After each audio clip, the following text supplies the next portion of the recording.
ప్రభునందు నాకు అత్యంత మిక్కిలి ప్రియమైనటువంటి దేవుని బిడ్డలారా, దేవుని మాటలు మనము జాగరూకులమై వినాలని మనము చేస్తూ ఉంటున్నాను. ఎందుకు జాగరూకులమై వినాలంటే ఇవి దేవుని మాటలు, ఇది సర్వశక్తుడైనటువంటి దేవుని మాటలు. అన్నిటికీ అంతమున్నది. మన కంటికి కనిపించే ప్రతిదానికి కూడా అంతమున్నది, కానీ మన చెవులకు వినబడుతున్న దేవుని స్వరానికి మాత్రం అంతమనేది లేదు. కనుక ఈ దేవుని మాటలు శ్రద్ధగా ఆలకించి వాటి వలన మనము ఐశ్వర్యవంతులు అవ్వాలని, ఘనులు అవ్వాలని, గొప్పవాళ్ళు అవ్వాలని, సర్వోన్నతిని దేవుని కుమారులు అవ్వాలని దేవుడు తన వాక్యమును దేవుడు మనకి ఇచ్చాడు. కాబట్టి దేవుని మాటలు మనమందరము కూడా, ప్రతి ఒక్కరము కూడా చెవిని పెట్టాలి, హృదయమును పెట్టాలి, మనసు పెట్టాలి. ఇక్కడ ఉన్న సంగతి నీ మనసుకు తప్ప మరెవరికి కూడా తెలియకూడదు. నీవిక్కడే ఉండాలి, నీవిక్కడే ఉండాలి, ఇక్కడే నీ మనసు పెట్టుకోవాలి, ఇక్కడే దేవుని మాటలు వినాలి కొద్ది సమయం. ఎందుకంటే ఇది జీవము గల దేవుని యొక్క మాటలు గనక, చనిపోయిన వారిని బ్రతికించే మాటలు గనక, మరణ పాత్రులైన వారిని నిత్యత్వమునకు నడిపించే మాటలు గనక, బలహీనులను బలపరిచే మాటలు గనక, తెలివి లేని వారికి తెలివిని కలిగించే మాటలు గనుక ఈ మాటలు మనము చాలా జాగ్రత్తగా మనం వినాలి. ప్రభునందు నాకు అత్యంత మిక్కిలి ప్రియమైనటువంటి దేవుని బిడ్డలారా, ప్రకటన గ్రంథములో మన కొరకు ఈ భూమి మీదకు వచ్చి కన్యక గర్భమందు జన్మించి మనవలే జీవించి నిందలు, అవమానాలు, శిలువ శ్రమలు పొంది సమాధి చేయబడి, శిలువ మీద మరణించి సమాధి చేయబడి 3వ దినమున తిరిగి లేచి 40 దినములు అనేక మందికి ప్రత్యక్షమవుచు ఆయనను గూర్చి రుజువులు చూపించి, ఏ దేవుడైతే మరణించాడో తిరిగి లేచాడో ఆ దేవుడు ఆయనను గూర్చి అనేకమైనటువంటి సందర్భాలు రుజువులు చూపించి, ఇదిగో పలానా పుస్తకములో పలానా ప్రవక్త చెప్పిన మాటలు, పలానా గ్రంథములో పలానా ప్రవక్త చెప్పిన మాటలు, పలానా సమాజానికి దేవుడిచ్చిన ప్రవచనాలు అన్నీ నెరవేరినాయని చెప్పేసి, ఆ నెరవేర్పు చేసినది నజరుడైన యేసుక్రీస్తు మాత్రమే అని చెప్పేసి అందరికీ చెప్పి ఆయన తండ్రి దగ్గరకు ఆరోహణమై వెళ్ళిపోయాడు. ఆ తర్వాత కొన్ని సంవత్సరాలకు దేవుడు యోహానును పరలోక దర్బారులోనికి, పరలోక రాజ్యములోని పిలిచి అక్కడ మాట్లాడుతున్న మాటలను మనకు ఇక్కడ ప్రకటన గ్రంథంలో చదువుకుంటూ ఉంటున్నాం. ఏమిటంటే, అల్ఫయు ఓమేగయు నేనే, వర్తమాన భూత భవిష్యత్ కాలములలో ఉండువాడను నేనే అని సర్వాధికారియు దేవుడునగు ప్రభువు సెలవిచ్చుచూ ఉన్నాడు. దేవుని బిడ్డలారా, దేవుని గురించి పరిచయం చేసుకుంటూ అంటున్నాడు. వర్తమాన కాలములోను, భూత కాలములోను, భవిష్యత్ కాలములోను దేవుడు కాలమునకు వెలుపల ఉన్నాడు. కాలములో మనమున్నాం. కాలములో ఉన్నాము కనుక 1, 2, 3, 4 అని లెక్క పెట్టుకుంటూ ఉంటున్నాం. కాలములో ఉన్నాము కనుక సమయాన్ని లెక్క పెట్టుకుంటూ ఉంటున్నాం. కాలములో ఉన్నాము కనుక అన్ని కార్యక్రమాలు భూమి మీద మనం చేసుకుంటూ ఉంటున్నాం. కానీ దేవుడు కాలములో లేడు, కాలమునకు అవతల ఉన్నాడు, కాలమునకు వెలుపల ఉన్నాడు. అందుకనే అల్ఫయు ఓమేగా అంటూ అంటే ఆదియు అంతము లేనటువంటి వాడు. ఆయనకి ప్రారంభము లేదు, ఆయనకు ముగింపు కూడా లేడు. ఆదియు అంతమైనటువంటి దేవుడు. దేవుణ్ణి ఇలాగే అర్థం చేసుకోవాలి. దేవుడంటే ఒక కాలంలో వచ్చి వెళ్ళిపోయేవాడు కాదు.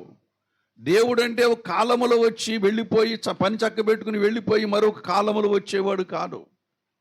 దేవుడు అంటే కాలమునకు అతీతుడు, కాలమునకు వెలుపలి ఎక్కడో కాలము లేనటువంటి వాడు ఆయన.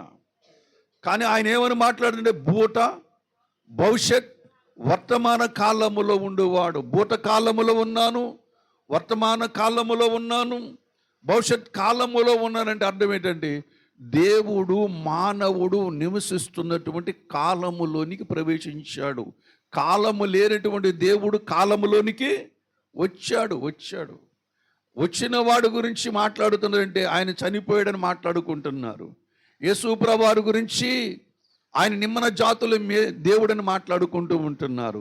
వచ్చిన వాడు చనిపోయాడు కదా, ఆయన అలా పుట్టడం ఏంటి, ఆయన పుట్టుక గురించి, ఆయన మాటల గురించి, ఆయన జీవిత చరిత్ర గురించి లోకమంతా ఎలా మాట్లాడుకుంటుందంటే చాలా చిన్నగా మాట్లాడుకుంటూ ఉండి, అనగా కించపరిచినట్లుగా మాట్లాడుకుంటూ ఉండి ఈయన దేవుడేటి అని మాట్లాడుకుంటున్నటువంటి సందర్భం కనబడుతూ ఉంటుంది.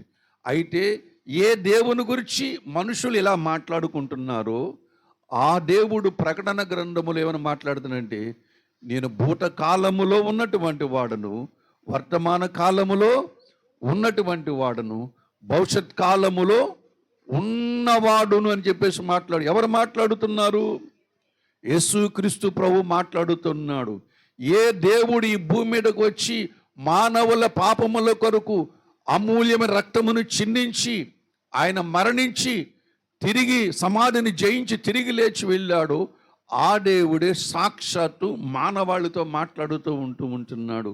ఏమని మాట్లాడుతుంటే ఇదిగో నేను యుగయుగములు కూడా నేను జీవించుచున్నాను అంటూ ఉంటున్నాడు. దయచేసి 18వ వచనం, ప్రకటన గ్రంథం 1వ అధ్యాయం 18వ వచనం, నేను మొదటి వాడను, కడపటి వాడను, జీవించు వాడను, మృతుడనైతేనే గాని ఇదిగో యుగయుగములు సజీవుడనై ఉన్నాను, మరియు మరణము యొక్కయు పాతాళ లోకము యొక్కయు తాళపు చెవులు నా స్వాధీనములో ఉన్నవి.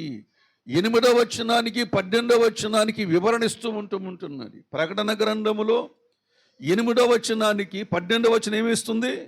వివరణిస్తూ ఉంటున్నది. అనగా దేవుడే తన వాక్యమును ఏం చేస్తున్నాడు? మనకు వివరిస్తూ ఉన్నాడు. దేవుని గురించి దేవుడే మనకు చెప్పాలి, లేకపోతే దేవుడు ఎవరు మనకు అర్థం కాదు.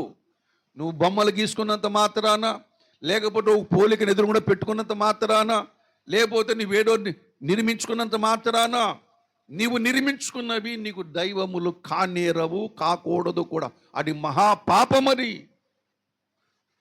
అది దేవుని ఎదుట అసహించుకునే పాపం అది. ఆ దేవుడు చెబుతూ ఉంటున్నాడు ఏంటంటే ఇదిగో నేను మొదటి వాడను, కడపటి వాడను, మృతుడనైతిని గాని యుగయుగములు సజీవుడనై ఉన్నానంటూ ఉన్నాడు. దేవుడంత సర్వశక్తిమంతుడు. హల్లెలూయా.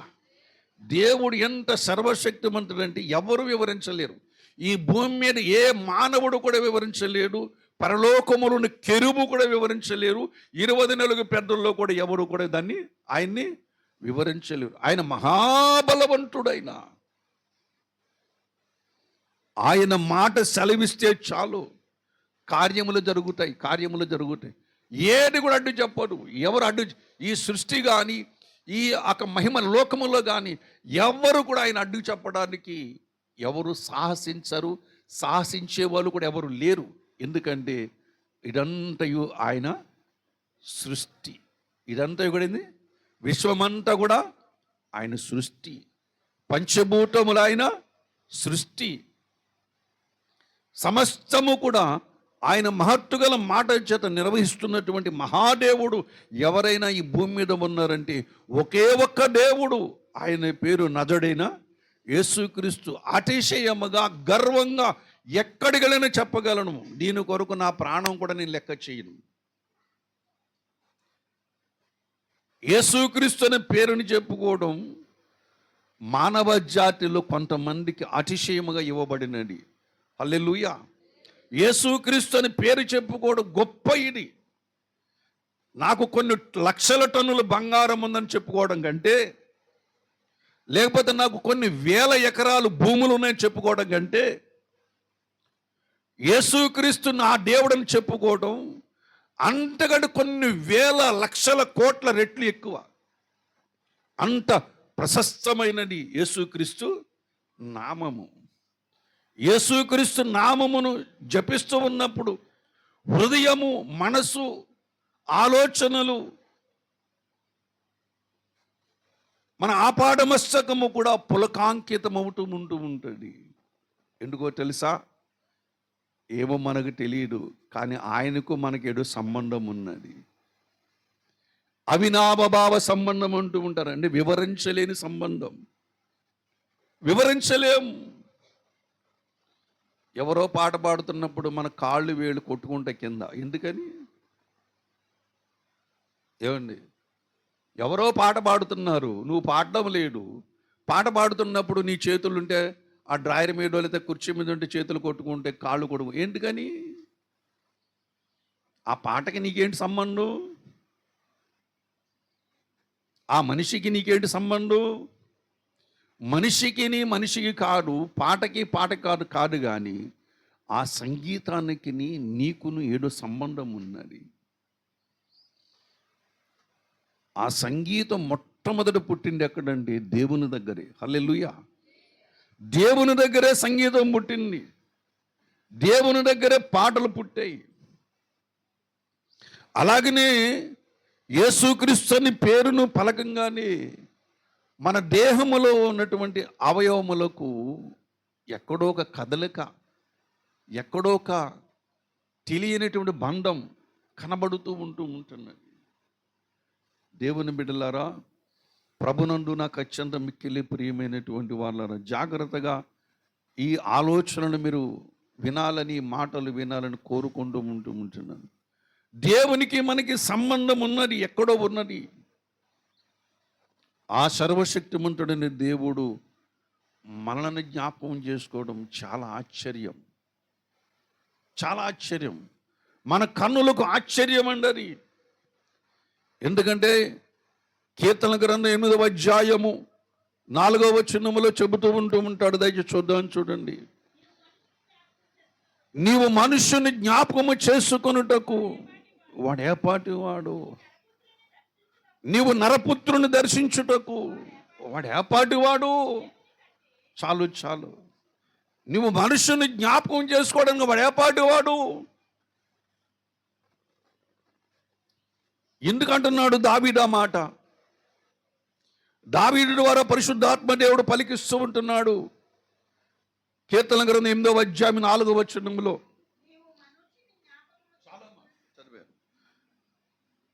దేవుని బిడ్డలారా, నువ్వు మనుషుని జ్ఞాపకం చేసుకోవడానికి వాడు ఏపాటి వాడు. కొంతమంది బైబిల్ తిరిగేస్తున్నారు, అందుకు చెప్పాను అన్నమాట. మళ్ళీ రిఫ్రెష్, ఇంకా తెలియలేదని చెప్పేసి వాళ్ళు కూడా చూడాలి కదా. నీవు మనుషుని జ్ఞాపకం చేసుకోవడం వాడు ఏపాటి వాడు అంటూ ఉంటున్నాడు. దేవుని బిడ్డలారా, వాడు ఏపాటి వాడు అంటే అసలు ఆయనకి లెక్కలో లేడండి. వీడు మనుషుడు, వానికి లెక్కలో లేడటండి. లెక్కలో లేనటువంటి వాడి గురించి మాట్లాడుతున్నాడు. యోబు గ్రంథములో 9వ అధ్యాయం, యోబు గ్రంథములో 9వ అధ్యాయం చదువుకున్నాను చూడండి దయచేసి. 12వ వచనం, ఆయన్ను పట్టుకొని పోగా ఆయనను అడ్డంపగలవాడు ఎవడు? నీవేమి చేయుచున్నావని ఆయనను అడుగదగిన వాడెవడు? చాలు. దేవుని బిడ్డ, నువ్వు పట్టుకొని పోగా నువ్వేం చేస్తున్నావు, ఎందుకు పట్టుకెళ్తున్నావు అడగగలిగిన వాడు ఎవడున్నాడు అని చెప్పేసి మాట్లాడుతూ ఉంటున్నాడు. ప్రభునందు ప్రేమ ఆయనను అడ్డగింపగలిగిన వాడు ఎవడు అని మాట్లాడుతూ ఉంటున్నాడు. యోబులాగే దానియేలు కూడా మాట్లాడుతున్నాడు. దేవునికి సర్వాధికారం ఉన్నదని, దేవుడు సర్వశక్తిమంతుడని ప్రభునందు ప్రియమైనటువంటి వాళ్ళరా ఇక్కడ మాట్లాడుతూ ఉంటున్నాడు. దయచేసి దానియేలు గ్రంథము 4వ అధ్యాయము 35వ వచనం చదువుకుందాం. భూనివాసులందరూ ఆయన దృష్టికి ఎన్నికకు రానటువంటి వారు. ఆయన పరలోకపు సేన ఎడలను భూనివాసుల ఎడలను తన చిత్తము చొప్పున జరిగించువాడు. ఆయన చెయ్యి పట్టుకొని నీవేమి చేయుచున్నావని ఆయనతో చెప్పుటకు ఎవడునూ సమర్థుడు కాడు. ప్రభునందు ప్రియమైన వాళ్ళరా, జాగ్రత్తగా దేవుని మాటలు వినండి. యోబు గ్రంథములో ఎన్నో శ్రమల్లో, ఎన్నో కష్టాల్లో, ఎన్నో బాధల్లో ఉంటున్నటువంటి యోబు ఏమని మాట్లాడుతున్నాడు అక్కడ? ఆయన పట్టుకొని పోగా ఎందుకు ఇలా పనిచేస్తున్నామని అడగదగిన వాడెవడు అంటూ ఉంటున్నాడు. దానియేలు గ్రంథములు ఏమంటున్నాడు? భూనివాసులు నీ దృష్టికి ఎన్నికకు రానటువంటి వారు. ఎన్నిక లేరండి వాళ్ళు. ఎవరు? భూప్రజలు, భూనివాసులు ఆయన దృష్టికి ఎన్నికకు రానటువంటి వారు. లెక్కలేడు ఆయనకి. అంటే దాని అర్థం ఏంటి? లెక్కలేడు, లక్ష్యం పెట్టవలసిన అవసరం లేదు, వాళ్ళకి ఏం చేయవలసిన పని కూడా లేదు, లెక్కలేడు వాళ్ళకి. ఎలా బతకని అని వదిలేసినటువంటి జనాంగం మాటండి. అటువంటి వాడు భూనివాసుని దృష్టికి ఎన్నికకు రానటువంటి వారు.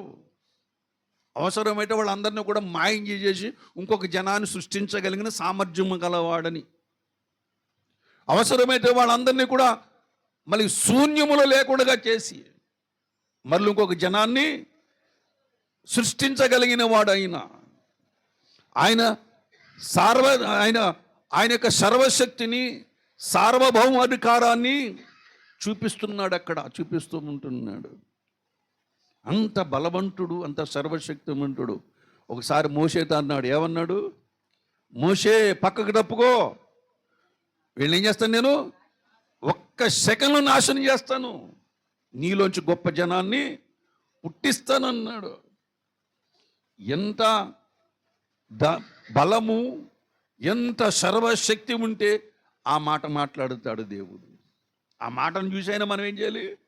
దేవుడు సర్వశక్తిమంతుడని ఆయనను మనం పూజించాలి, ఆయనను మనం సేవించాలి. ఆయన మాటలు శ్రద్ధగా మనము ఆలకించాలి. ఎన్నికకు రారు. కొంచెం బంగారం ఉండే చాలు ఆ మనుషుల చుట్టూ మనం ఏం చేస్తాం? పొగుడుతారా? పొగడరా?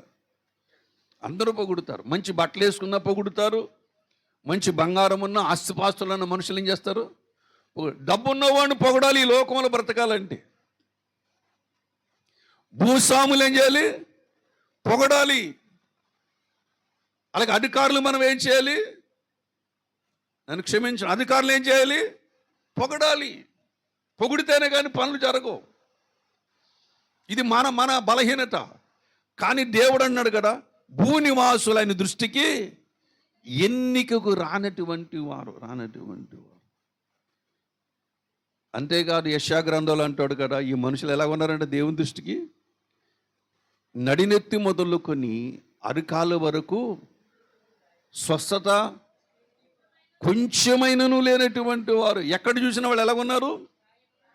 పచ్చి పుండ్లు, గాయములు, దెబ్బలు, వాటిలోంచి వస్తున్న చీము, నెత్తురు, ఎలా దుర్వాసన కొట్టుచున్నటువంటి వారు. ఎవరైనా అటువంటి మనుషుల దగ్గర నిలబడగలుగుతామా? కుష్ఠరోగి, వాడి చేతుల్లోంచి, వాడి కాళ్ళల్లోంచి చీము, నెత్తురు కారుతూ ఉన్నప్పుడు ఒక భయంకరమైన దుర్వాసన వాళ్ళ దగ్గర నుంచి వస్తూ ఉంటుంది. ఒకరోజు కాకినాడలో కుష్ఠరోగుల కాలనీలో వాళ్ళకి మంచి విందు ఏర్పాటు చేయాలని, వాళ్ళకి భోజనం తినిపించాలని ఆశ నాకు. దేవుడు ఆశ నెరవేర్చాడు. ఆ కాలనీలోకి వెళ్ళి దేవుని సువార్త వాళ్ళకి ప్రకటించి, దేవుని గురించి మాట్లాడి, వాళ్ళకి మంచి బిర్యానీ వండుకొని పట్టుకెళ్ళాము మేము. చేతిలోంచి ముద్ద తీసుకొని వాళ్ళ ముఖంలో ముఖం పెట్టి నవ్వచ్చు, దేవుడు నిన్ను ప్రేమిస్తున్నాడని చెప్పేసి వాళ్ళ నోట్లో ముద్ద కలిపి నోట్లో ముద్దలు పెట్టిన చేతులు ఇవి. కానీ అటువంటి వాసన మన దగ్గరకు వస్తున్నప్పుడు మనం ఏం చేస్తాము? ఒక శాస్త్రి వలె, ఒక పరిసేడు వలె దూరముగా ఆడి నుంచి దూరం వెళ్ళిపోవటం ఉంటూ ఉంటాం. ఒక మనిషిని మనిషిగా చూడలేకపోతున్నాం, మనిషిని మనిషిగా ప్రేమించలేకపోతూ ఉన్నాం. కానీ దేవుని బిడ్డలారా అంటూ ఉన్నాడు, నువ్వు చూడగలను, అసహ్యంగా ఉన్నావు, దుర్వాసన కొడుతూ ఉన్నావు అంటూ ఉంటాడు. యేస్కేలు గ్రంథములు అంటాడు కదా, 13వ అధ్యాయం అనుకుంటా, యేస్కేలు గ్రంథములో మాట్లాడతాడు. చూడండి దయచేసి. యేస్కేలు గ్రంథము 16వ అధ్యాయము 5వ వచనం చదువుకుందాం. ఈ పనులలో ఒకటైనను చేయవలనని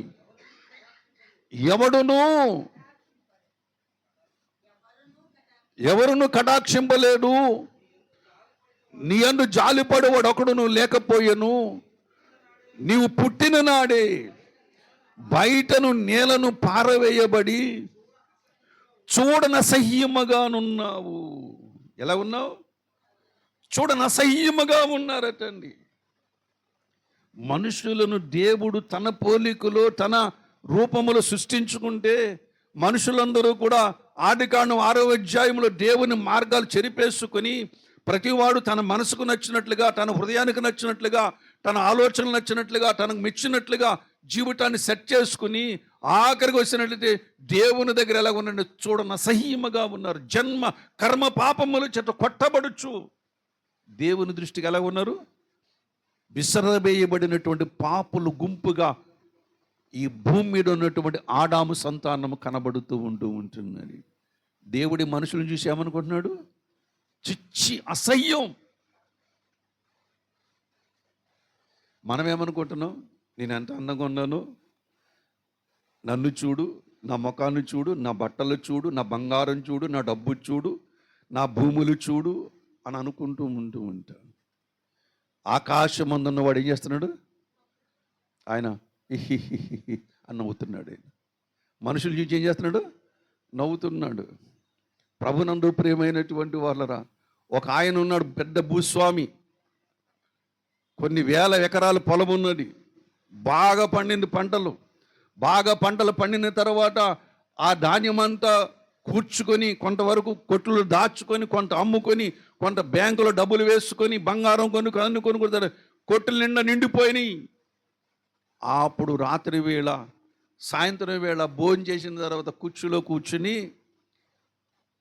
ఉయ్యాల కుర్చీలో కూర్చుని అటు ఇటు ఊగుతూ అనుకుంటూ ఉంటున్నాడు, నా ప్రాణమా, నీ కొరకు నేను ఎంతో సంపాదించాను, నీ కొరకు నేను ఎంతో సంపాదించాను, ఎన్ని సంవత్సరాలు బట్టి అన్ని సంవత్సరాలు కూడా నా ప్రాణమా తినుము, త్రాగుము, సుఖించుము అని చెప్పుకుంటూ ఉంటున్నాడు.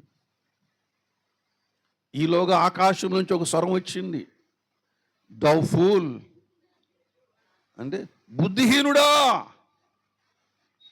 ఈ రాత్రి ఇదిగో నీ దగ్గరకు వచ్చారు కొంతమంది, నీ ప్రాణమును అడుగుచుంటున్నారు, నీ సంపాదించినవన్నీ ఏమైపోతాయిరా? దేవుని జ్ఞాపకం చేసుకుండగా ఈ లోకములో ఉన్న వాటి మీదకి వెళ్ళిపోయింది మనుషుని యొక్క దృష్టి అంతా కూడా. దేవుని బిడ్డలారా, ప్రభు నుండి ప్రియమైనటువంటి వాళ్ళరా, ఈ లోకం మీదకి మనిషి దృష్టి వెళ్ళిపోయింది. అన్ని సంపాదించుకున్నాడు, ప్రాణం పోగొట్టుకున్నాడు ధనవంతుడు.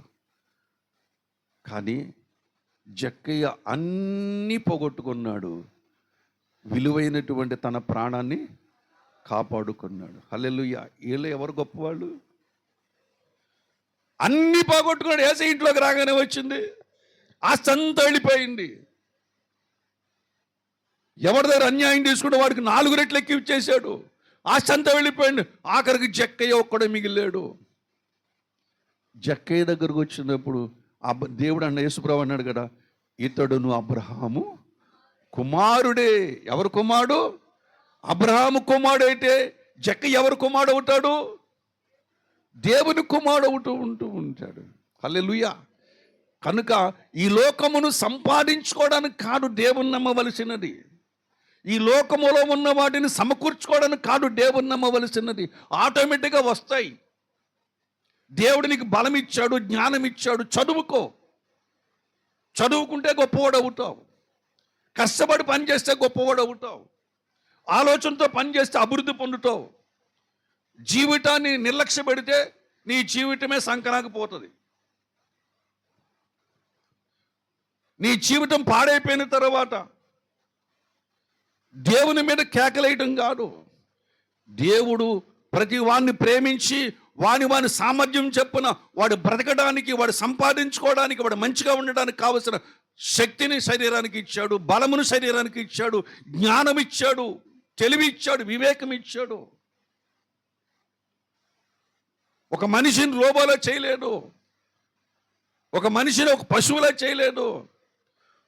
ప్రతి మనిషిని కూడా ఆయన పోలికలు, ఆయన స్వరూపమందు, ఆయన గుణలక్షణములతో మనిషిని చేశాడు. ప్రభునందు ప్రియమైనటువంటి వారు ఇన్ని చేశాడు. ఆ దేవుని మీ తిరుగుబాటు చేయడం కాదు, ఆ దేవునికి భయపడాలి. హల్లెలూయా. ఆ దేవునికి ఏం చేయాలి? ప్రతి మనుషుడు కూడా భయపడాలి. ఇంతకీ మనుషుడు ఎలా ఉన్నాడు దేవుని దృష్టికి? చూడనసహ్యముగా ఉన్నాడు. ఒక విధంగా చూస్తే యెరూషలేములో నుండి యెరికోకు దిగి వెళ్ళిపోచున్నటువంటి ఒకడు ఉన్నాడు. అనగా దేవుని దగ్గర నుంచి లోకానికి దగ్గర అవ్వడానికి వెళ్ళిపోతున్నవాడు ఒకడు ఉన్నాడు. వాడు కొట్టబడి, యెరూషలేము నుంచి వచ్చాడు కనుక వాడు కొట్టబడి, వాడు పై వస్త్రాలు దోచుకొని కొర ప్రాణముతో త్రోవ ప్రక్కన పడేశారు. అట్టి విధంగా ఉన్నది మన బ్రతుకు. ఏం దోచుకున్నారు వాళ్ళు?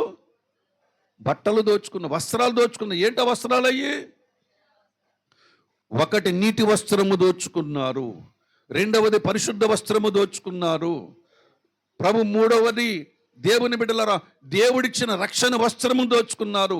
నాలుగవది ఉల్లాస వస్త్రమును దోచుకున్నారు. దోచుకుని విడిచిపెట్టారు. ఈ నాలుగు కూడా దేవుడిచ్చేవే, మనుషులకి దేవుడు ఇచ్చినవి. కాబట్టి వాడిని కొట్టి వాడి దగ్గర బంగారం దోచుకోలేడు, వాడిని కొట్టి వాడి దగ్గర డబ్బు దోచుకోలేడు, వాడిని కొట్టి వాడి దగ్గర ఏ పత్రాలు కూడా దోచుకోలేదు. కానీ ఏం దోచుకున్నారు? వస్త్రములు, నీతిని దోచుకున్నారు. ఎందుకంటే నీతిమంతుడు లోకములకు వస్తే అందరూ ఏమవుతారు? ఎరుకోలో ఉన్న వాళ్ళందరూ నీతిమంతులు అయిపోతారు. కాబట్టి నీతిమంతుడు ఇక్కడ రావడానికి వీల్లేదు. యథార్థవంతుడు యెరూషలేము చూస్తే యథార్థం ఈ లోకానికి పనిచేయదు. దేవుని ఎడల భయభక్తులు గల వస్తే లోకం ఒప్పుకోడు. ఈనాడు క్రైస్తవ సమాజం సువార్త దండయాత్రలు చేస్తూ సువార్త పత్రికలు పంచిపెడుతున్నారు. దాని అర్థం ఏమిటంటే, ఎందుకొరకంటే మనుషులారా నీతిమంతులకు ఖండని చెబుతున్నప్పుడు ఆ పత్రికలు కూడా అడ్డుకుంటున్నారు. ఈ లోకం, ఈ ప్రభుత్వాలు అడ్డుకుంటూ ఉంటున్నాయి, ఈ లోకం అడ్డుకుంటూ ఉంటున్నది. ఎంతమంది అడ్డుకున్నా సరే సూర్యుని అరచేతితో ఎలాగైతే కప్పలేరు, సువార్త పరిచయాన్ని కూడా మనుషులు కప్పలేరు. సువార్త అంటే లోకానికి ఎట్టదండి. ఎందుకంటే లోకము దేవుని దగ్గరికి వెళ్ళిపోతుంది. యేసుప్రభు వారి కాలంలో కూడా శాస్త్రులు, పరిసయ్యులు, సద్దూకయ్యులు, ప్రధాన యాజకులు వీళ్ళందరూ కూడా చూసి యేసుప్రభుని జనసమూహానికి వెంబడిస్తున్నాడు. ఇదిగో అయ్యో లోకమైన ఆయన వెంట వెళ్ళిపోవచ్చు ఉన్నది, మన బ్రతికేంటి అని ఆనాడు ఆలోచన చేసుకున్నారు. ఆనాడు శాస్త్రులు పరిచయలే కాదు, ఐగుప్తు దేశములో నుంచి యెహోవా సేనలు బయలుదేరి వెళ్ళిపోతున్నప్పుడు ఫరో జీవితంలో కలవరం వచ్చింది. అరే మన పనులు ఎవడు చేస్తాడు? మన దేశాన్ని ఎవరు కాపాడుతాడు? మన యొక్క వ్యవసాయం ఎవడు చేస్తాడు? మనకి ఎవడు వండి పెడతాడు? మనకి ఎవడను వంట మార్చి పెడతాడు? అయినా వీళ్ళు వెళ్ళిపోతున్నారే, బుద్ధిమాలి పని చేసినాం, రండి తీసుకొద్దామని చెప్పేసి ఫరో వాళ్ళు వెంట పడినట్లుగా ఈనాడు సువార్త ప్రకటిస్తూ ఉంటున్నప్పుడు లోకమంతా నీతిమంతులైపోతారు, లోకమంతా యథార్థవంతులు అవుతారు. కాబట్టి సువార్త ప్రకటించడానికి వీలు లేదు.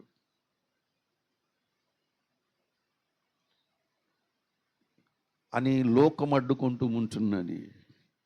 నిజంగా ఎంత విర్రిబాగులు పనిచేస్తుందంటే, ఎంత సిగ్గుమాలు పనిచేస్తుందంటే, దేవుని బిడ్డలారా బుద్ధిహీనమైన పనులు చేస్తున్నది లోకం. ఎందుకంటే వాళ్ళకి చెడుతనం ఇష్టము కానీ, అబద్ధం ఇష్టము కానీ యథార్థత వాళ్ళకి ఇష్టం లేదు.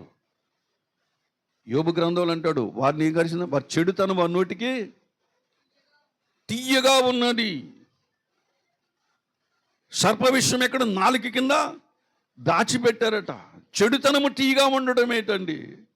చెడుతనం పుల్లగా ఉండాలి, అసహ్యంగా ఉండాలి. కానీ చెడుతనం ఎలా ఉంది? అబ్బాయి ఎంత మంచి పని చేస్తున్నాడు. కొంతమంది సెలబ్రిటీస్ మాట్లాడుతూ ఉంటారు, దరిద్ర మాటలు మాట్లాడుతూ ఉంటారు, ఒళ్ళు కొవ్వెక్కి కండరాలు బలిసిపోయి మాట్లాడుతూ ఉంటారు. తిట్టలేక అలా మాట్లాడుతున్నాను నేను.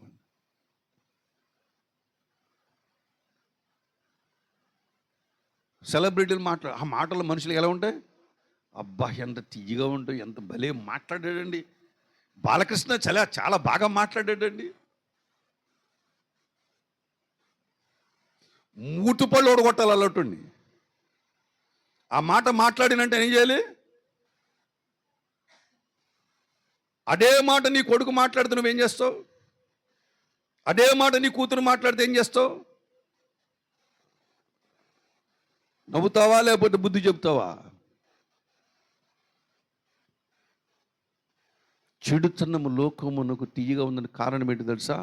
ఈ లోకాన్ని ఒక మహాఘట సర్పం కాటేసింది.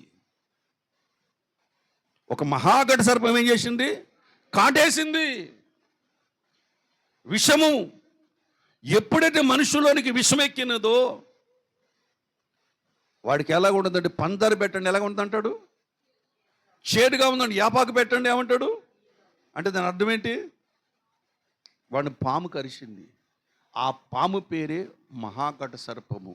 ఆ ఘట సర్పము ద్వారా లోకములకు వచ్చింది అంటే పాపము. పాపమును బట్టి మనుషులు ఇంత అసహ్యంగా కనబడుతున్నారు దేవునికి. ఏ దేవుడైతే మనుషుని చేసుకున్నాడో, ఎందు నిమిత్తము చేశాడో, ఆ దేవుడే ఆ మనుషుని ప్రేమించి మాట్లాడుతూ ఉంటున్నాడు. మాట్లాడుతూ ఉన్నప్పుడు ఆ ప్రేమను తలంచుకొని, ఏమండి, అంత అసహ్యంగా ఉన్నవాడు మళ్ళీ ఎవరు ప్రేమిస్తున్నాడు? దేవుడే ఏం చేస్తున్నాడు? ప్రేమిస్తున్నాడు. దేవుని ఎలా ప్రేమిస్తున్నాడు? ఇంత ఎలా కనబడుతున్నటువంటి దేవుడు, ఇందాక చెప్పుకున్న మాటలని రివ్యూ చేసుకోండి, రెన్యూవల్ చేసుకోండి, మీ మనసులో తీసుకురండి. ఇటువంటి మాట్లాడుతున్న దేవుడు ఎందుకు పరలోకాన్ని విడిచిపెట్టి భూమి మీదకి వచ్చాడు? ఎందుకు ఆయన ధనాన్ని విడిచిపెట్టి, ఆయన భోగాన్ని విడిచిపెట్టి, ఆయన భాగ్యాన్ని విడిచిపెట్టి ఎందుకు రావాల్సి వచ్చింది? ఈ లోకమునకు వచ్చి ఆయన అంటూ దయచేసి చూడండి, పరిశుద్ధ గ్రంథములో నుండి కొరింథీయులు రాసిన పత్రిక 2వ కొరింథీ రాసిన పత్రిక 8వ అధ్యాయము 9వ వచనం చదువుకుందాం. 2వ కొరింథీ రాసిన పత్రిక 8వ అధ్యాయము 9వ వచనం, మీరు మన ప్రభువైన యేసుక్రీస్తును కృపను ఎరుగుదురు కదా, ఆయన ధనవంతుడయుండి మీరు తన దారిద్ర్యము వలన ధనవంతులు కావాలనని మీ నిమిత్తము ఏమైనటండి? దరిద్రుడు ఆయన్ను. ఇందాక నుంచి ఏమన్నాడు?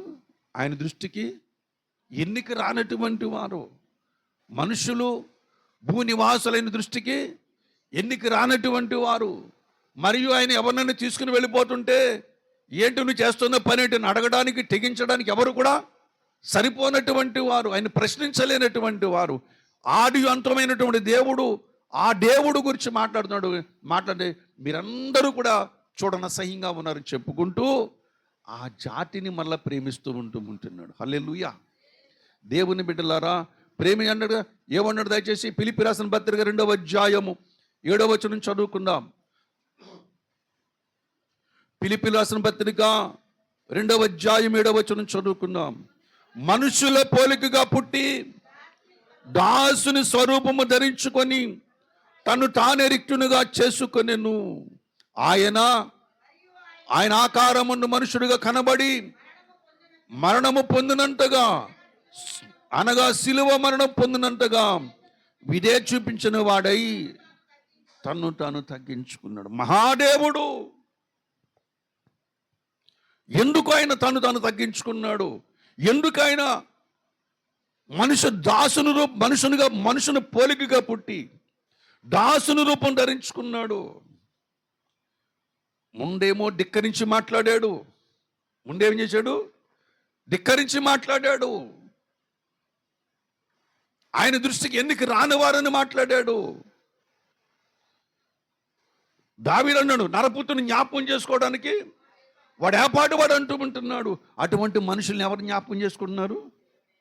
దేవుడు మరల ఏం చేస్తున్నాడు? జ్ఞాపకం చేసుకోండి. ఎందుకో ప్రభునందు ప్రియమైనటువంటి వాళ్ళరా, ఇక్కడే మనం ఆలోచన చెయ్యాలి. ఎందుకు నన్ను జ్ఞాపకం చేసుకున్నాడు? నడినెత్తి మొదలుకొని సిరిపాదం వరకు స్వస్థత కొంచెమని లేదు, తెలివితేటలు లేవు, బుద్ధి లేదు, జ్ఞానము లేదు, వివేకము లేదు, తెలివి లేదు. నేను చెడు పనులు చేస్తున్నాను, సృష్టిని పూజిస్తున్నాను, సృష్టికర్తను మర్చిపోయాను అన్న జ్ఞానము లేనటువంటి మనుషుణ్ణి దేవుడు ప్రేమిస్తూ ఉంటున్నాడు. అందరినీ ప్రేమిస్తున్నాడు. క్రైస్తవులు మాత్రమే కాదు, అందరినీ ప్రేమిస్తున్నాడు. ఇండియాని ప్రేమించిన దేవుడు అమెరికాని ప్రేమిస్తున్నాడు. అమెరికాని ప్రేమించిన దేవుడు రష్యాని ప్రేమిస్తున్నాడు. రష్యాని ప్రేమించిన దేవుడు చైనాని ప్రేమిస్తున్నాడు. చైనాని ప్రేమిస్తున్న దేవుడు జపాన్ ప్రేమిస్తూ ఉన్నాడు. జపాన్ ప్రేమిస్తున్న దేవుడు ఆస్ట్రేలియా ప్రేమిస్తూ ఉన్నాడు. ఆస్ట్రేలియా ప్రేమించిన దేవుడు పాకిస్తాన్ ప్రేమిస్తున్నాడు. పాకిస్తాన్ ప్రేమించిన దేవుడు ఆఫ్ఘనిస్తాన్ ప్రేమిస్తూ ఉంటున్నాడు. ఆఫ్ఘనిస్తాన్ ప్రేమిస్తున్న దేవుడు లండన్ ప్రేమిస్తూ ఉంటున్నాడు. భూ ప్రపంచమును దేశములో ప్రతి మనిషిని కూడా ప్రేమించిన వాడు ఎవరంటే ఒక్క యేసుక్రీస్తు ప్రభు మాత్రమే. ఒక్క యేసుక్రీస్తు ప్రభు మాత్రమే.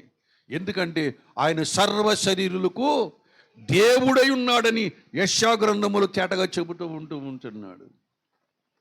అటువంటి దేవుణ్ణి మనము కలిగి ఉన్నందుకు నిజంగా మనం అతిశయించాలి. వెండి బంగారం లేకపోయినా మనం ఏం చేయాలి? ఎవరిని బట్టి అతిశయించాలి? దేవుణ్ణి బట్టి అతిశయించాలి. హబక్కూకు అంటాడు కదా, ఏమంటాడు? చేలోని పైరు ఇంటికి రాకపోయినా, ద్రాక్ష చెట్లు ఫలింపకపోయినా, అంజూరపు చెట్లు ఫలములు ఫలింపకపోయినా సరే నేను ఎవరైనా ఆనందిస్తాను? దేవుని యందు ఆనందిస్తాను. దేవుడు దొరికిన వారు ధన్యులండి. ఈ భూమి మీద ప్రభునందు ప్రేమైనటువంటి వాళ్ళరా, రూపాలు దొరికిన వారు ధన్యులు కాదు, ఆకారాలు దొరికిన వారు ధన్యులు కాదు, దేవుణ్ణి కలిగిన వారు ధన్యులు, ధన్యులు, ధన్యులు. ఎందుకంటే ఈ దేవునిలో మాత్రమే జీవం ఉన్నది. మీకు ఎక్కడ కూడా జీవం కనబడదు, ప్రాణులే కనబడుతూ ఉంటారు. ఎందుకంటే ప్రాణములోంచి ఎవరు రావాలి? ప్రాణులే రావాలి.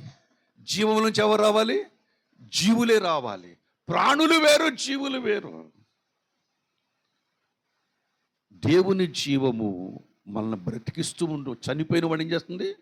బ్రతికిస్తుంది. దేవుని జీవము నీవెటువంటి స్థితిలో ఉన్నా సరే, ఎటువంటి సమస్యలో ఉన్నా సరే, ఎటువంటి బాధలో ఉన్నా సరే నిన్ను పైకి లేవనెత్తగలదు. నిన్ను పైకి లేవనెత్తగలిగినది దేవుని యొక్క వాక్యమే. సంఘానికి వచ్చేటప్పుడు అనేక బాధలతో వస్తాం మనం. ఆ రోజులు కూడా లోకంలో బాధలన్నీ కూడా సంఘంలోకి వచ్చినప్పుడు గుర్తు వస్తుంటాయి మనకి. ఈ బాధలతో వస్తాము, కానీ వెళ్ళేటప్పుడు ఎలాగెళ్తాము?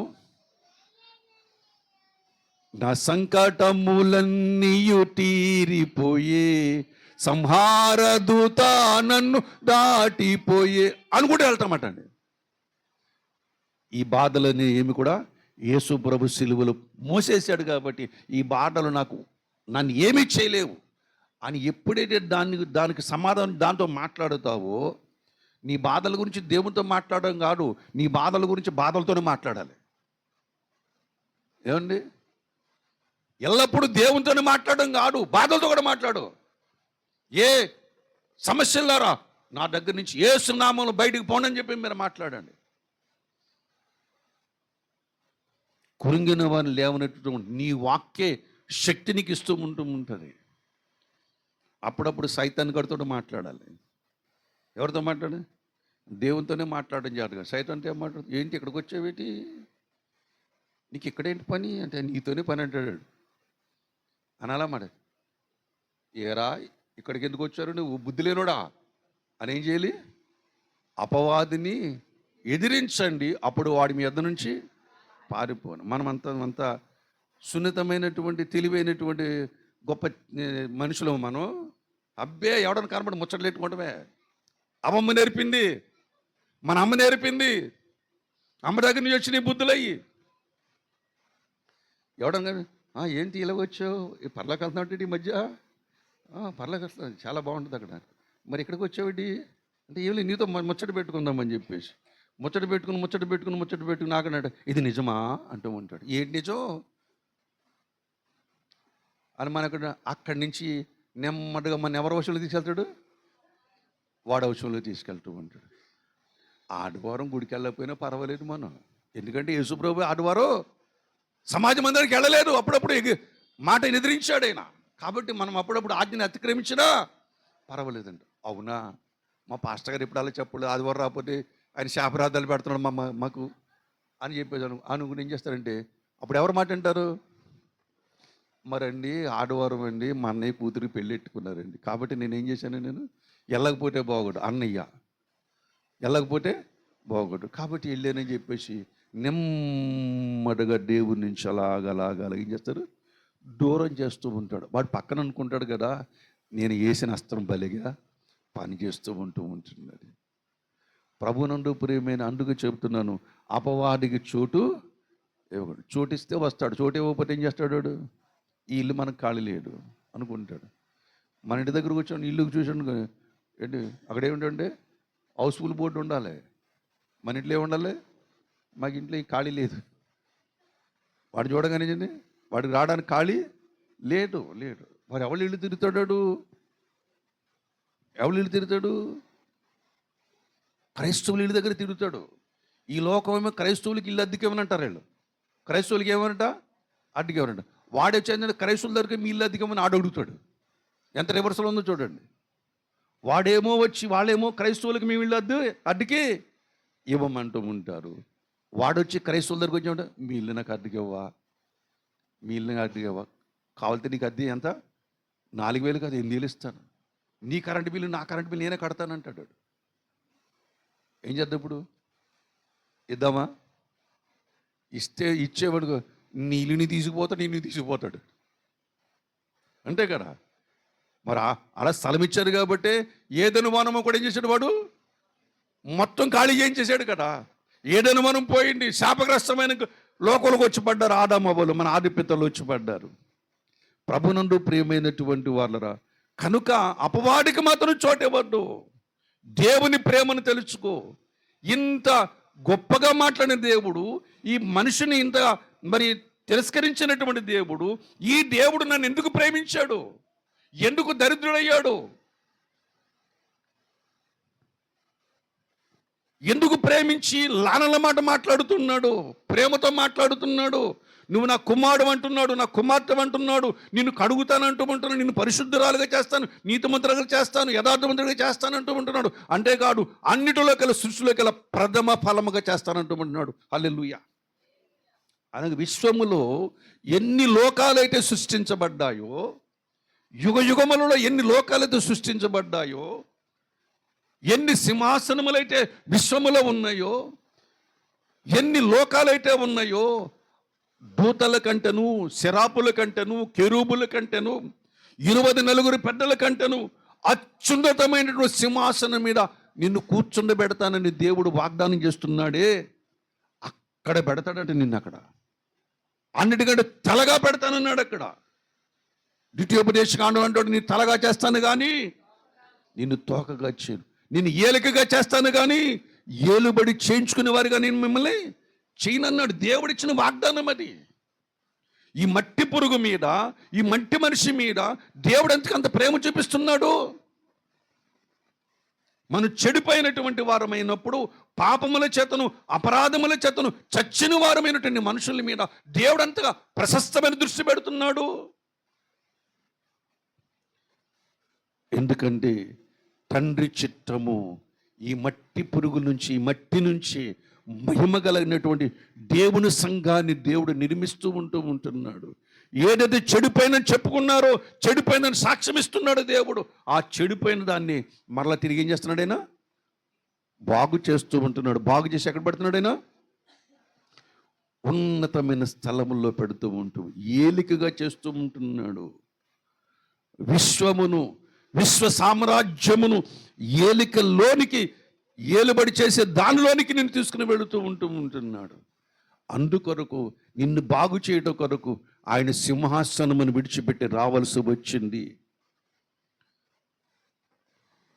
ఎన్నిక లేనటువంటి జనాంగాన్ని ఎన్నికైనటువంటి జనాంగముగా, ఎన్నికైన వంశముగా చేయటానికి ఆయన లోకమునకు వచ్చాడు.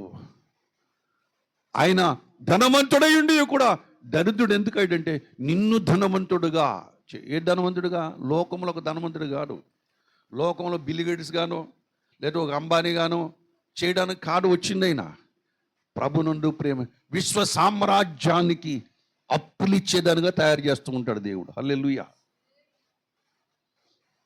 మైండ్ బ్లోయింగ్ అయిపోద్ది మనకి ఆలోచన, దేవుని గురించి ఆలోచన, దేవుని కార్యాల గురించి ఆలోచన చేసుకుంటే మనకి సరిపోదు.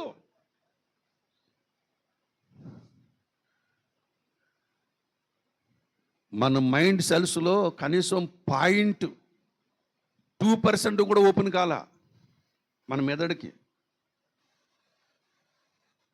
కనీసం కొంచెములో ఇంత మెదడులో కనీసం 0.2% కూడా ఓపెన్ కాల.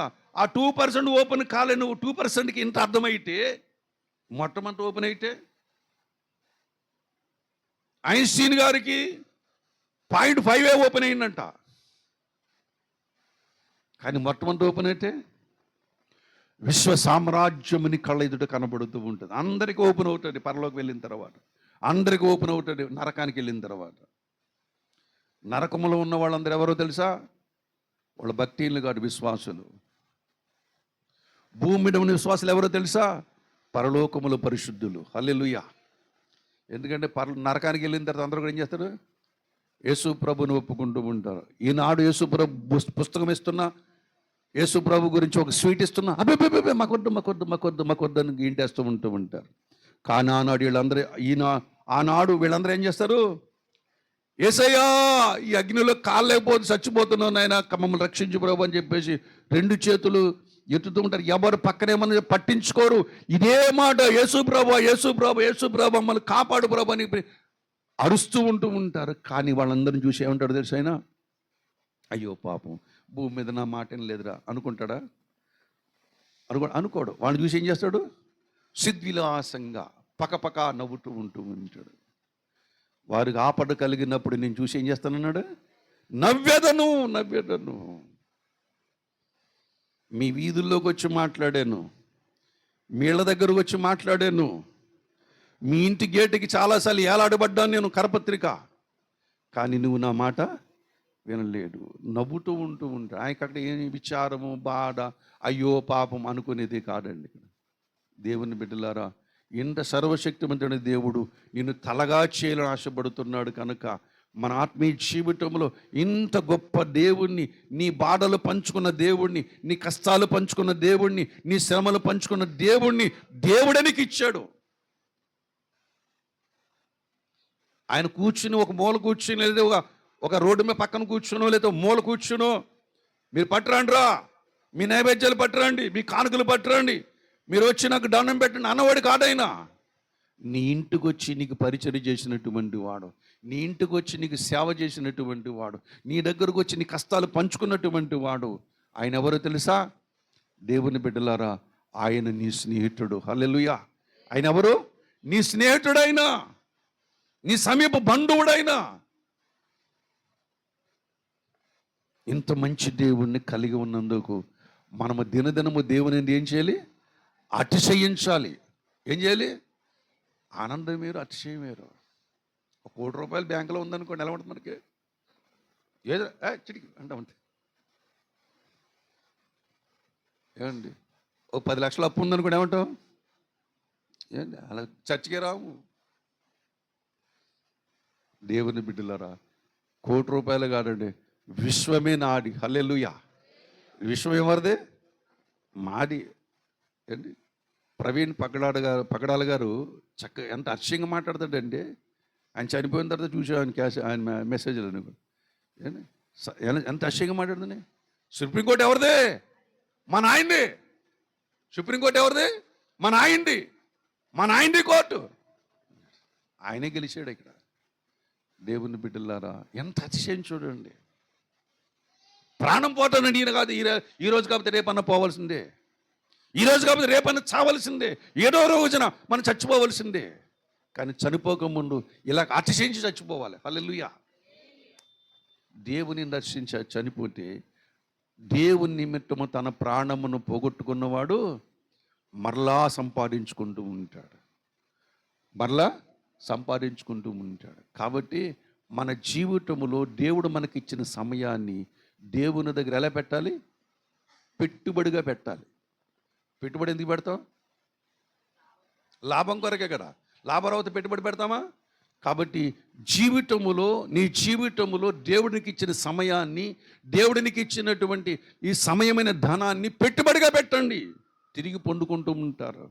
అందుకనండి, ఒక దినము గడుపుట అంటే 1000 దినముల ఆశీర్వాదాలు మన ఇంటికి వస్తూ ఉంటాయి.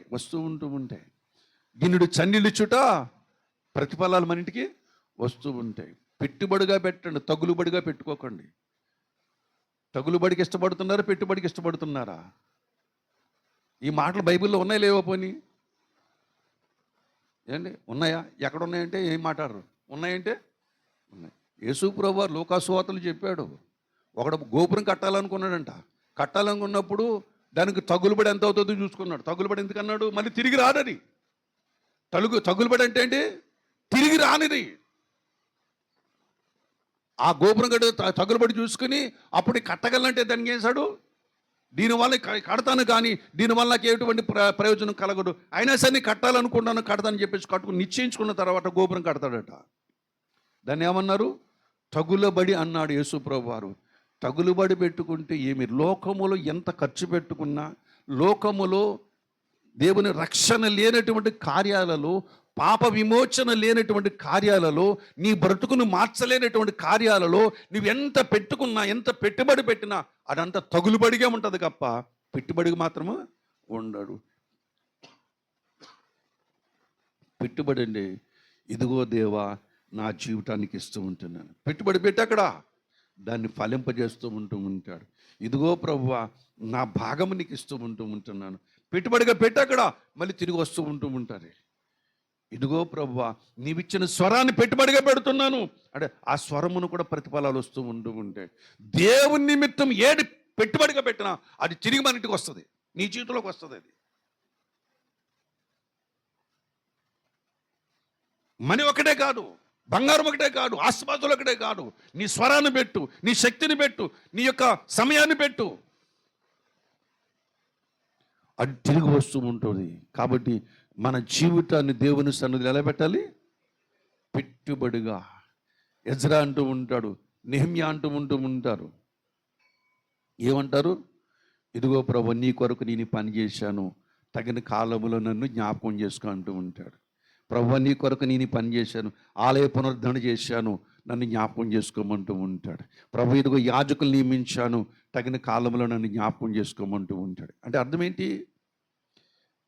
సమయాన్ని, దేవుని జ్ఞానాన్ని, దేవుడిచ్చిన దానిని దేవుని సన్నిధిలో పెట్టుబడి పెడుతున్నప్పుడు ఏం చేస్తుంది? మనకు తిరిగి వస్తూ ఉంటే. ఒక ఆయన మందిరం కట్టించాడంట. ఆ కూతురు చనిపోతే అప్పుడు నేను రానని చెప్తున్నాడు యేసయ్య, వెళ్ళని చెప్తున్నప్పుడు శిష్యులు అన్నారు అతను మనకు మందిరం కట్టించాడు అని చెప్పి అన్నప్పుడు, అవునా అయితే వెళ్దాం పదండి అన్నాడు. కూతురుని బ్రతికించాడు. ఆ మందిరం కట్టించకపోతే తన కూతురు బ్రతికేదా? పెట్టుబడి. దేవుని బిడ్డలారా, నువ్వేది చేస్తున్నా, దేవునులు ఏం చేస్తున్నా సరే అది పెట్టుబడిగానే ఉంటుంది, అది తిరిగి లాభమును చేకూరుస్తూ ఉంటుంది.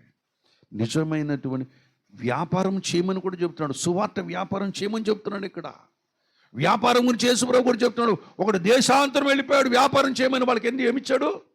తలాంతులు ఇచ్చాడు వాళ్ళకి.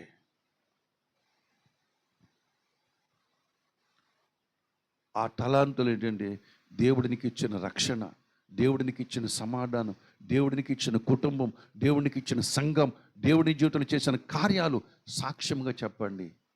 పెట్టుబడిగా తిరిగింటికి వస్తాయి. నిజమైన లాభప్రాప్తి ఇక్కడ ఉన్నది. నిజమైన లాభప్రాప్తి ఇక్కడ ఉన్నది. ఎందుకంటే ఆ దేవుడు ఒకప్పుడు నిన్ను అసహించుకున్నాడు, కానీ నిన్ను అసహించుకున్న దేవుడే నీ కొరకు ఆయన కలువరి శిలువ మీదకి వచ్చాడు. నీ కొరకు ఆయన దరిద్రుడయ్యాడు. ఎందుకంటే నిన్ను ఉన్నతమైన స్థానంలో పెట్టడానికి, అక్కడ ఉంచడానికి. అందుకొరకు ఏమన్నాడు? ఆయన మాట వినండి, ఆయన ఆజ్ఞలు మీరు పాటించండి, నేను వచ్చి పర్యంతము ఈ పని చెయ్యండి అన్నాడు. ఏంటో పని అది? దేవుని యొక్క సిలువను జ్ఞాపకం చేసుకోవాలి. ఆ సిలువను నీ కొరకు చేసిన త్యాగాన్ని జ్ఞాపకం చేసుకోవాలి. ఆయన దగ్గర మన హృదయాలు ఇయ్యాలి, కుమ్మరించుకోవాలి. దేవుని బిడ్డ అలా కుమ్మరించుకున్నప్పుడు దేవుడు నీ ఏం చేస్తాడు? జాలి పడతాడంట. హల్లెలూయా. ఏం పడతాడంట? జాలి పడతాడు. జాలి ఇప్పుడు ఎన్నోసార్లు మాట వినకపోయి జీవితాన్ని నాశనం చేసుకున్న తర్వాత ఇక మరణమే శరణం అనుకున్న సమయంలో ఆయన మా దగ్గరకు వచ్చి ఏం చేస్తాడంట?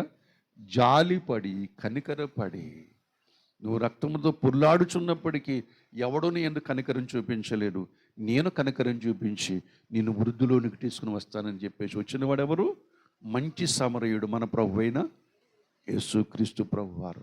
కాబట్టి ఆ యేసుక్రీస్తు ప్రభువారు నిన్ను ఉద్ధరించగలిగినటువంటి దేవుడు. ఆయన చనిపోలేడు. యుగములు ఏం చేస్తున్నాడు? ఆయన సర్వాధికారి అయినటువంటి దేవుడై ఉన్నాడు. నీ జీవితంలో తగిన కాలములో నీ ఇంటికి వస్తాడు, నీ దగ్గరకు వస్తాడో నమ్మండి మాట. తగిన కాలములో ఎప్పుడు రావాలప్పుడు వస్తాడైనా. ఆ కాలం వరకు నువ్వు వేచి ఉండంటే, ఆ ప్రార్థనా గదిలో ఆ వెయిటింగ్ రూమ్లో వేచి ఉండంటే దేవుని పిలుపు వస్తుంది దగ్గరికి. నీ సకల దరిద్రత కూడా పోతుంది. దేవుడు నిన్ను దర్శిస్తాడు. ఒక ఉన్నతమైన వ్యక్తిత్వం గలవాడుగా దేవుడిని సిద్ధపరుస్తూ ఉంటాడు. ప్రభునందు ప్రియమైన వాళ్ళ, మన ప్రభు సామాన్యుడు కాదండి.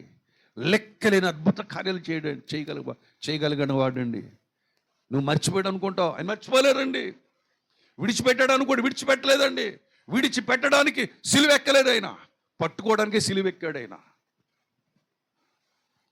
కాబట్టి ఆ దేవుని మీద విశ్వాసం ఉంచండి. ఆ దేవుని మీద దినదినం నమ్మకం పెంచుకోండి. ఆ దేవుని బట్టి అతిశయించండి. నాకు ప్రభువు ఉన్నాడు, చూసుకుంటాడులే, ప్రతి బాధ్యత కూడా ఆయన చూసుకుంటాడని చెప్పేసి ఆయన మీద భారం వేసేసుకోండి. నీ భారం నువ్వు నెత్తి మీద మొయ్యొద్దు. ఆయన మీద వేసేసుకుని ముఖంలో ఏం పెట్టుకోండి? నవ్వు పెట్టుకోండి. నవ్వే సాతానికి అన్నిటికీ సమాధానం చెప్తుంది. వీళ్ళు ఎంత ఏడిపించినా సరే నవ్వుతున్నారు అని మనల్ని ఏడిపించలేక అడిగి చేస్తాడు. వెళ్తూ ఉండగానే ఇంకొకరి దగ్గర తగులు కూడా మంచిది అని చెప్పేసి పోటాడు. వాళ్ళ దగ్గర నుంచి, నీ దగ్గర నుంచి ఏం చేస్తాడు? పోటాడు. నిన్నేమీ చేయలేడు. దేవుని బిడ్డలారా, ప్రభునందు ప్రియమైనటువంటి వాళ్ళారా, కాబట్టి ఆ దేవుడు మనకు దొరికాడు, మనము ధన్యులం. కాబట్టి ఆ ఉన్నతమైనటువంటి దేవుని ప్రణాళిక కొరకు దేవుడు నీ యందు జాలిపడి ఆ మహిమను దేవుడు మనకి ఇవ్వబోతున్నాడు. అట్టి కృప, ఆ మహిమను పొందుకునే కృప ఇక్కడ ఉన్న వారందరికీ దేవుడు దయచేయనుగాక. దేవుడు తన మాటలు మన వినికుల్లో దీవించునుగాక. ప్రార్థన చేసుకుందాం. తల్ల వంచండి.